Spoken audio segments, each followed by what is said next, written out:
గురు పౌర్ణమి విశిష్టత ఏమిటి? ప్రతి సంవత్సరం ఆషాఢ మాసపు పౌర్ణమి నాడు మనం గురు పౌర్ణమి అనే పవిత్రమైన పండుగను జరుపుకుంటాము. ఇది జ్ఞానాన్ని, మార్గదర్శకతను మరియు గురువులను స్మరించుకునే రోజు. ఈ రోజు మహర్షి వేదవ్యాసుడు జన్మించిన రోజు.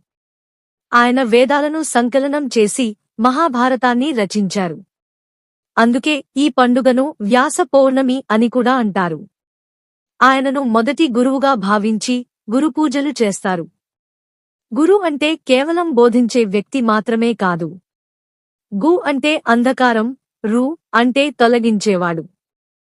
గురువు అనేవాడు మన అంధకారాన్ని తొలగించి జ్ఞాన మార్గం చూపే వారిలో ప్రధానుడు.